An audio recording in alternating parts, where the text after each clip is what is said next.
Ugly wear, stiff wear, ugly wear, not my hair. What is up, flockers? That is my fellow lockers and aspiring lockers. Have you ever had some people say some off the wall stuff about locks and you're just like, no?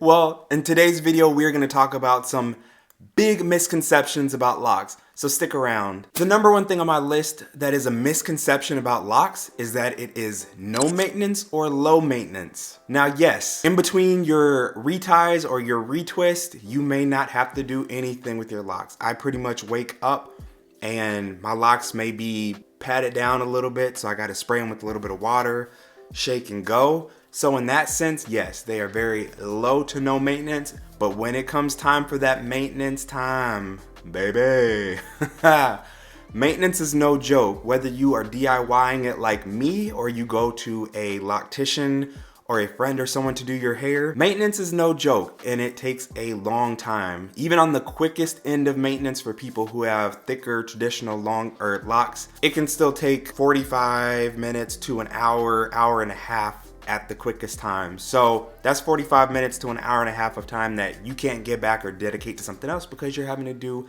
maintenance on your hair. So there's a misconception that with locks, you don't have to do anything, you don't have to worry about maintenance, that it's just easy peasy lemon squeezy. And yes, a lot of the times it is. And when comparing it to loose natural hair, it is definitely low maintenance compared to that on the day-to-day. But it is not a no maintenance, low maintenance hairstyle all the time. The number two misconception about locks on my list is that locks that are dirty lock faster. I don't know where this idea came from, that dirty hair. I've literally heard people say before that when your hair is dirty, it allows it to lock more and to do what it's naturally. Y'all, there's people out there who have said this stuff and who believe this stuff. That couldn't be further from the truth.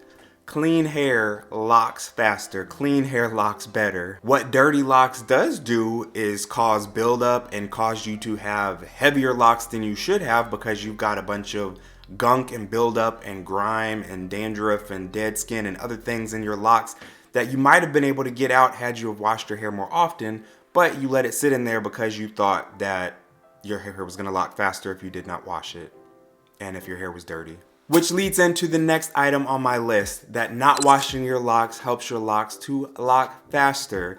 Now this is a misconception. Maybe it comes from people thinking that, or people saying that in the beginning when you have starter locks, especially depending on your starter method, that you may need to wait a little time before washing those locks so that they do not wash out. When my hair was super short in one of my lock journeys and I had comb coils, yes, I was not able to go in and just get in there and lather with shampoo because they would have all washed out.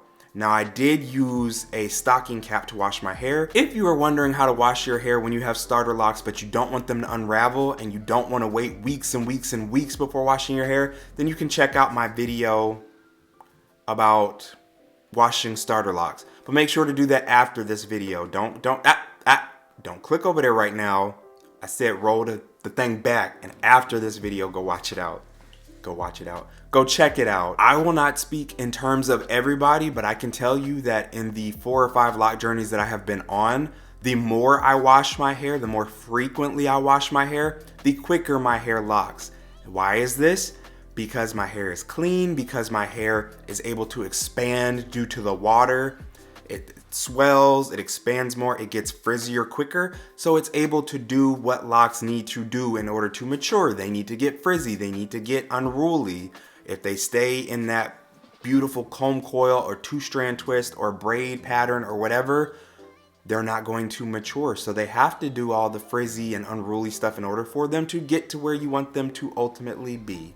Unless you just want to rock comb coils or braids or 2-strand twists for your entire journey. But I'm pretty sure that if you want locks, not what you started with. The number 4 misconception on my list is that if you have locks, you'll avoid shrinkage. And this is a yes and no. Yes, you will avoid the amount of shrinkage that you had when you were a loose natural, because especially if you have super kinky, tight, wound hair like I do, 4C hair, I could do a blowout and my hair would be out here, and then when I would go to wash, my afro would literally shrink down to nothing, and it would look like, I mean, you guys have seen the videos where people have the short froze and then they go to stretch their hair and then their hair is like halfway down their back. That's the reality for some people. Shrinkage is no joke.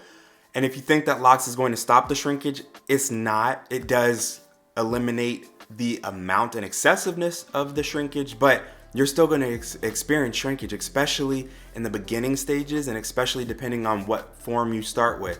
There are different methods that you can start with that experience less shrinkage, like Braidlocs, which is what I started with.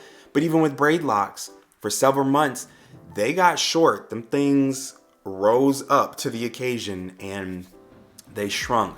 They're finally at month 9, going into month 10, starting to hang and get back to the original length that they were, but they shrunk. And after I wash my hair, when I don't have a fresh retie, they shrink. I'm able to, like you see, there is shrinkage that happens with the Locs. It's not, like I said, it's not as major as it was when you look at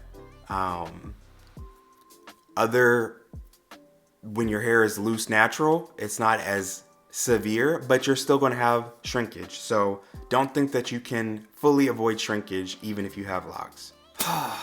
The next misconception that I have, and I got this a lot, especially when living overseas, is that folks with Locs smoke the Ganja. I'm sure there are plenty of people with Locs that smoke Ganja, just as there are plenty of people without Locs that smoke the Ganja.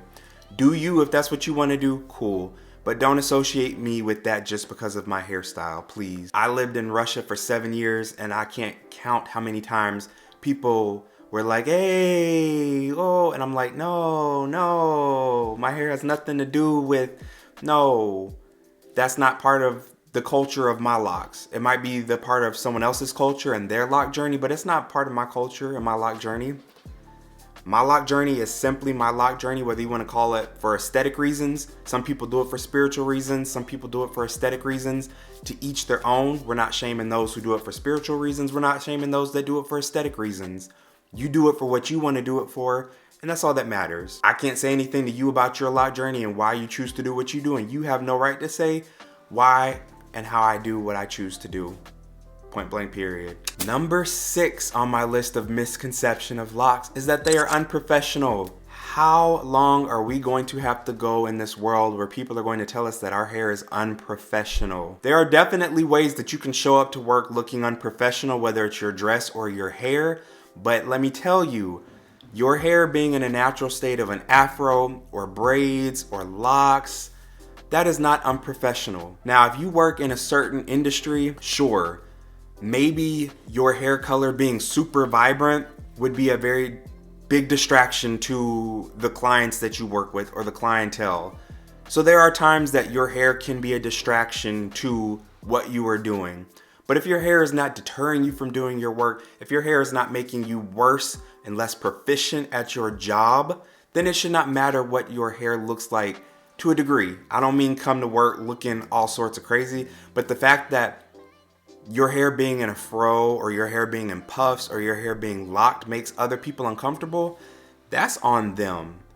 You need to embrace your hair how you want to embrace it. If you want to embrace it relaxed, permed, whatever. If you want to embrace it where it is in its natural state and curly, good for you. Whatever. If you want to embrace it in locks, cool, whatever. But we have got to get to a place as a society and as a world where our hair is not looked on and frowned upon as unprofessional and deemed just ugh.